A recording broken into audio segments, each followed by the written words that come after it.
बिस्मिल्लाहिर्रहमानिर्रहीम। अस्सलाम वालेकुम नाज़रीन, आप यूट्यूब चैनल देख रहे हैं। मैं इमरान खान हूँ। पाकिस्तान तहरीक इंसाफ के तमाम समझदार लोग पाकिस्तान तहरीक इंसाफ की क़यादत को ये कह रहे हैं कि शहबाज शरीफ की ऑफर को पकड़ लें, और शहबाज शरीफ ने जो एक डींग मार दी है या शहबाज शरीफ साहब ने जो बात कर दी है, उनकी बात को पकड़ लें और अब इनको भागने मत दें। इन्हें कहें कि इंक्वायरी करवाएं 2018 के इंतखाबात की भी और 2024 के इंतखाबात की भी। इनका कोई कंपैरिजन ही नहीं है। पूरी दुनिया ये जानती है, तमाम रिपोर्टें इसके बारे में ये कह चुकी हैं कि 2024 में जो हुआ पाकिस्तान के अंदर इंतखाबात के साथ, वो इससे पहले तारीख में कभी नहीं हुआ। जो इस मरतबा मिलिट्री जर्नल्स ने किया और फॉर्म 47 जारी किए, इलेक्शन कमीशन को साथ मिला के, काजी फायज ईसा को साथ मिला के, 2 पॉलिटिकल पार्टीज को साथ मिला के, ऐसा पाकिस्तान की तारीख में कभी नहीं हुआ। प्री पोल रिगिंग की भी ऐसी एग्जाम्पल्स कभी नहीं मिलती, और इलेक्शन को डकैती के जरिए से रात गए चोरी करने की भी ऐसी एग्जाम्पल्स कहीं नहीं मिलती। तो फौरी तौर पे बार बार प्रेस कॉन्फ्रेंस करें, पाकिस्तान तहरीक इंसाफ इसको असेंबली के फ्लोर पे कहे, हर जगह पे कहे, शहबाज शरीफ जहां नजर आए या उनके वुज़रा नजर आए, उन्हें कहे जी आप शफाफ तहकीकात करवाएं। आपने ये खुद ऑफर की है कि इलेक्शन दोनों खोल देते हैं, तो आइए इसको खोलिए और इसके ऊपर बात कीजिए, इसके ऊपर रोला डाल के रखें। क्योंकि शहबाज शरीफ ने एक रिकॉर्ड सीधा करने की कोशिश की है कि जनाब मैंने तो आपको ऑफर किया था कि आप तहकीकात करवा लें, लेकिन आप भाग गए। तो अब शहबाज शरीफ को आप भागने ना दें, बल्कि उन्हें आप कहें कि आइए और ये तहकीकात फौरी तौर पे गैर जानिबदाराना और शफाफ तहकीकात शुरू करवाएं। पाकिस्तान तहरीक इंसाफ को वहां पे बल्ले का निशान मिला, हाई कोर्ट से मिला, लेकिन तहरीक इंसाफ के लोग इसको शक की नजर से भी देख रहे हैं। वो ये कह रहे हैं कि पाकिस्तान तहरीक इंसाफ को बल्ले का निशान देने का मतलब ये है कि एक सबसे फेवरेट पॉलिटिकल पार्टी को फौरी तौर पे इलेक्शन में मुतहरिक कर दिया जाए, ताकि लोगों की तवज्जो हट जाए एहतजाज से और लोग इलेक्शन की तरफ तवज्जो दें कि जनाब इलेक्शन में इन मसाइल का हल है। और लोग ये भी जानते हैं और इसके ऊपर बार बार तबसरा कर रहे हैं कि पीटीआई को एन टाइम पे धोखा मिलेगा। एन टाइम पे पाकिस्तान तहरीक इंसाफ को धोखा करके इस खेल से या तो बाहर कर दिया जाएगा, या फिर पाकिस्तान तहरीक इंसाफ को किसी सूरत भी हुकूमत नहीं बनाने दी जाएगी। और ये 12 नशिस्तें जो हैं, इनके ऊपर तो अपने बंदे लेकर आने, 12 के 12 बंदे लेकर आएगी, और चंद बंदे उन्हें आजाद कश्मीर से चाहिए होंगे जिनको वो जितवा लेंगे, 2-4 वो आजाद जितवा लेंगे, और एक मतंजन सा बना के या उन आजाद जीतने वालों को वो आईपीपी में या किसी भी जमात में शामिल करवा के बड़े आराम से एस्टेब्लिशमेंट आजाद कश्मीर में अपनी हुकूमत बनाने की कोशिश करेगी। तो ये एक ट्रैप समझा जा रहा है और लोग इसके ऊपर बात भी कर रहे हैं कि इस ट्रैप में नहीं आना चाहिए। अब होना क्या चाहिए? देखें, आइडियल सिचुएशन तो ये है कि वहां पे फेयर एंड फ्री इलेक्शन हो, एक नई हुकूमत बने और वो फौरी तौर पे आइन में तरमीम करके इन सीटों का फैसला करे।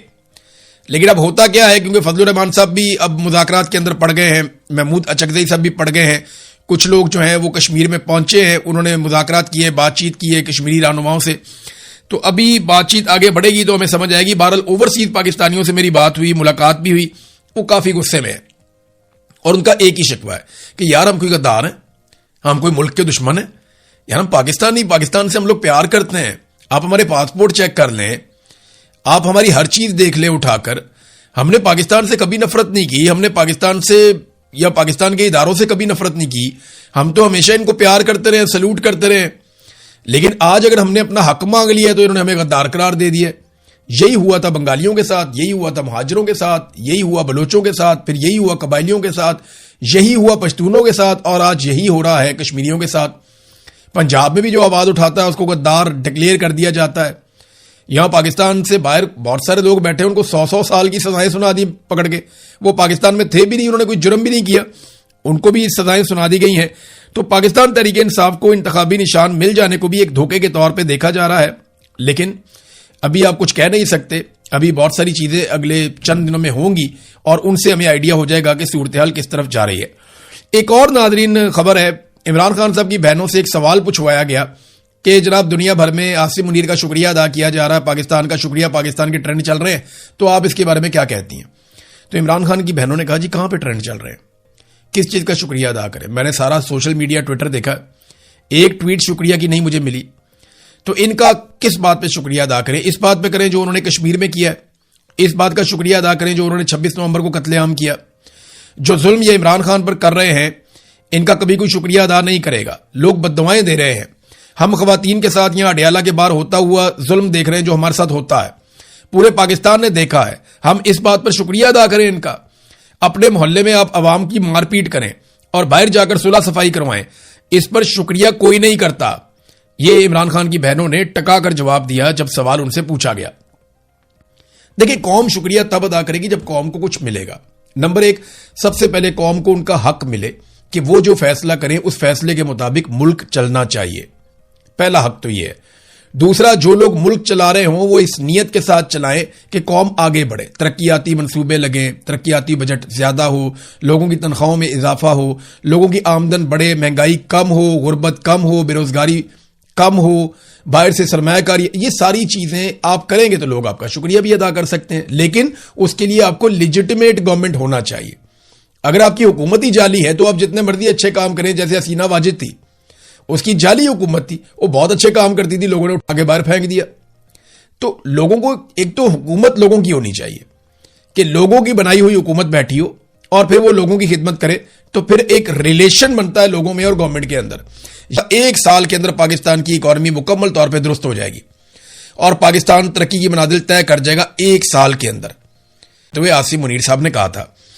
انہوں نے دعویٰ کیا کہ میں عرب ممالک سے ہو کر آیا ہوں, $100 ارب میں عرب ممالک سے لے کر آ رہا ہوں, $50 ارب سعودی عرب دے گا اور اس میں سے $25 ارب اپنے قومی خزانے میں یعنی اپنے جو ریزروز ہیں ان کے اندر رکھے جائیں گے, اور یہ سارا پیسہ سرمایہ کاری کے طور پہ آئے گا, یہ قرضہ نہیں ہوگا, یہ پیسہ پاکستان میں استعمال ہوگا. لیکن اس کے باوجود ہو گیا اس بات کو لگ بھگ 3.5 سال, $1 کی انویسٹمنٹ نہیں لے کر آئے, بلکہ یو اے ای نے جو ہمیں پیسے دیے تھے انہوں نے واپس مانگ لیے, اور وہ پیسے واپس کرنے کے لیے ہم نے سعودی عرب سے قرضہ لے لیا.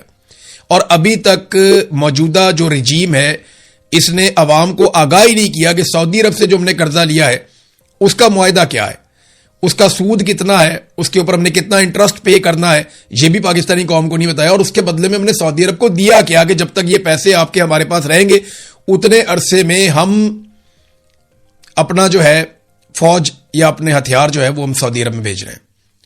ہم نے یہ بھی کیا نا. تو وہ معاہدہ کیا ہے؟ نہ دفاعی معاہدہ ہم نے دیکھا, نہ ہم نے وہ معاہدہ دیکھا جس میں پاکستان نے سعودی عرب سے قرضہ لیا ہے, وہ پیسہ لیا ہے, کس بنیاد پہ لیا ہے, کس طرح واپس کرنا ہے, اس کے اوپر کتنا سود پڑے گا, یہ ہمیں نہیں پتا, نہ ہمیں کوئی بتا رہا ہے.